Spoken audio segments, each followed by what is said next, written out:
Hi everyone, সবাই কেমন আছো? আশা করি ভালো আছো। তো দেখো একটু সাজুগুজু করে রেডি হয়ে গেছি, আর আমরা যাব অষ্টম প্রহর দেখতে। দিনের বেলা তো গিয়েছিলাম, রান্না বান্না করে এসেছি, আবার সন্ধ্যেবেলা যাব।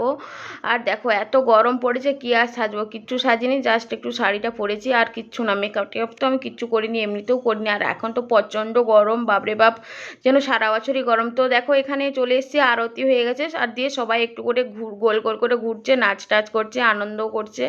আর চারিদিকে এত লাইট, আর লাইটে পুরো ভর্তি। আর এখানে দেখো একটা ঠাকুমা আছে, তিলক পড়ছে, আর আমিও তিলক পরে নিলাম তার কাছে। আর তিলক পরে আমাকে কেমন লাগছে অবশ্যই জানাবে। একটু পাতলা পাতলা হয়ে গেছে, ওই জন্য না একটু ঘেঁটে ঘেঁটে গেছে। আর এখানে আমি লাইটগুলো একটু দেখাচ্ছি। সবাই গোল গোল করে ঘুরছে দেখে আমারও ইচ্ছে গেলো একটু আমিও গোল গোল করে ঘুরি। তো আমি ঘুরছি দেখে, আর একটা ঠাকুমা না, সে ভিডিও করলে মানে সেই ভীষণ পছন্দ করে, দেখছি সে এসে আমাকে বলছে, এই এই তুই ভিডিও করছিস, আমাকে বলি দিয়ে আমাকে জড়িয়ে ধরেছে। তো দেখো, তো আমি তো এখানে একটু ঘুরছিলাম, জাস্ট নাচ টাচ অত করিনি। আর এই যে দেখো ঠাকুমার মুখটা দেখতে পাচ্ছে, সে কোনো রকমে মানে যতভাবে ভিডিও করছে সে ভিডিওতে ভালোভাবে আসছে নি। ওই জন্য কী বলো তো, সে বারবার বলছে আমাকে ভালো করে দেখা, আমি নাচ করছি আমাকে দেখা। এমনকি ক্যামেরাম্যান যারা সব আছে তাদের কাছেও ছুটে চলে যাচ্ছে, আমি নাচ করছি একটু আমাকে দেখাও তো, আমার একটা ছবি তুলে দাও তো, এই করছে। তাকে যত রকমভাবেই করছি তার পোষাচ্ছে না, সে যে আমার কাঁধটাই ধরেছে, কাঁধ থেকে ছাড়ছে না, দিয়ে দেখো সে নাচ করছে, আমাকে ভিডিওতে তাকে দেখাতেই হবে। ঠাকুমাটা না ছোটোর থেকেই মানে আমরা ছোট যখন ছিলাম তখন থেকেই দেখেছি এত নাচ টাচ করতে পছন্দ করে। হরিনামে যে নাচ করবে, তারপর সে হরিনামে সে যে জল কাদা দিয়ে সবাই মাখে না, সেগুলো সব করবে, সেগুলো পরের দিনের ভিডিওতে দেখাবো। পরের দিন তো আমাকে যেচে যেচে বলছে এই আমার ছবি তুল ছবি তুল, সেটা নেক্সট ভিডিওতে দেখাবো। তো দেখো এখানে রাত্রেবেলা বাবা আরতি করছে, মা শাঁখ বাজাচ্ছে, আর এখানে তো অনেক ক্যামেরাম্যানও আছে, তারা হচ্ছে ভিডিও করছে।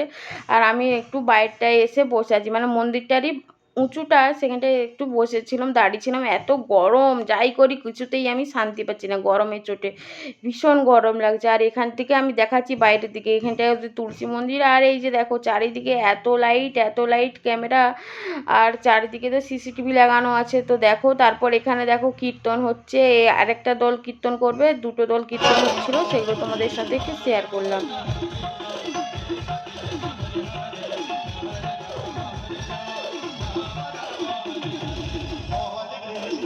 তো বসে বসে তো আর ভাল লাগছে না, প্রচণ্ড গরমে আমি শুধু ভাবছি কখন এখানটা থেকে বেরোবো। মাও আছে, মা যায়নি বলে আর আমি বাড়ি যেতে পারছি না, সেই জন্য আমি বসেই আছি।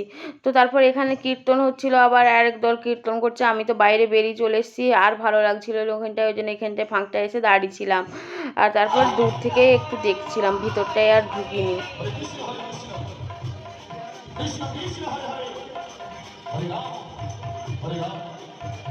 প্যান্ডেলে খাওয়া দাওয়ার ব্যবস্থা করেছে, সেখানে তো আমরা কেউ যেতেই পারিনি, এত ভেজাল ছিল। আর এখন বাজে প্রায় 11টা, সাড়ে 11টা বেজে গেছে, আর আমি ছাদে এসে একটু ভিডিও একটু করছি। দেখো কত সুন্দর জলের ফোয়ারা করেছে চারিদিকে, দুটো পুকুরে দুটো, এই যে একটা ওই যে একটা, দুটো পরপর ফোয়ারা। আর ওই যে ওইদিকে প্যান্ডেল, যেহেতু বৃষ্টি ফিষ্টি হয়ে গেল না, অনেক কাদা জল, সে তো দেখেইছো, আর আমাদের এখানে তো বন্যা হয়। আর তারপর রাতে খাওয়া দাওয়া করে আমরা বাড়ি ফিরলাম। আর ছাদ থেকে তোমাদেরকে একটু দেখাচ্ছিলাম, ছাদে গিয়ে দেখছিলাম বেশ সুন্দর চারিদিকে লাইট, দারুণ লাগছিল। তো ভিডিওটা কেমন লাগলো অবশ্যই কিন্তু জানিও বন্ধুরা।